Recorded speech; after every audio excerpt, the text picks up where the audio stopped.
అమరావతిలో పార్టీ కార్యాలయంలో సమావేశం అనంతరం ఆళ్లగడ్డ ఎమ్మెల్యే భూమా అఖిలప్రియ మీడియాతో మాట్లాడారు. అహోబిలంలో అనేక అంశాలు జరుగుతున్నాయని, వాటిపై గతంలో తాను పలుమార్లు ప్రస్తావించారని తెలిపారు. ఇటీవల ఆలయంలో జరిగిన మైనర్ బాలిక ఘటన కూడా ప్రస్తావిస్తూ ఆ విషయంపై పూర్తిస్థాయి విచారణ జరిపి వాస్తవాలు వెలికి తీయాలని తెలిపారు. పార్టీ కార్యాలయానికి రావడంపై అనవసర ప్రచారం జరుగుతోందని, జిల్లా వ్యవహారాలు, కార్యకర్తల సమస్యలు, సభ్యత్వ కార్యక్రమం వంటి అంశాలపై సమావేశంలో చర్చ జరిగిందన్నారు. తాను ఎలాంటి తప్పు చేయలేదని ప్రత్యేకంగా వివరణ ఇవ్వాల్సిన అవసరం లేదని స్పష్టం చేశారు. భార్గవ్ నాయుడు నియోజకవర్గ వ్యవహారాల్లో జోక్యం చేసుకోవద్దని పార్టీ సూచించిందని ప్రచారం కూడా ఆమె ఖండించారు. కొన్ని నెలల నుంచి జరుగుతుంది.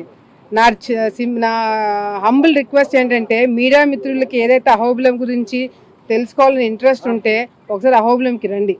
అక్కడ ఏం జరుగుతుందో లోకల్స్ని అడగండి. ఎందుకంటే నేను చెప్తే అదేదో నేను రాజకీయంలో ఉన్నాను కాబట్టి నేను ఏదో కవరింగ్ చేసుకున్నట్టు ఉంటుంది.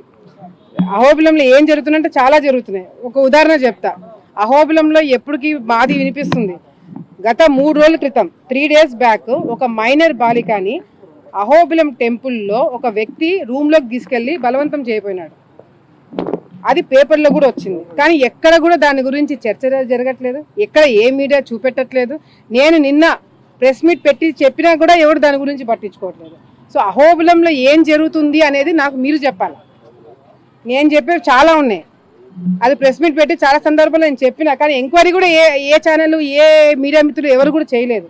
నా హంబుల్ రిక్వెస్ట్ ఏంటంటే, అహోబిలంలో ఏం జరుగుతుంది అనేది నేను చెప్పేదానికన్నా మీరు సొంతంగా ఒక్కసారి అహోబిలంకి వచ్చి మీరు ఎంక్వైరీ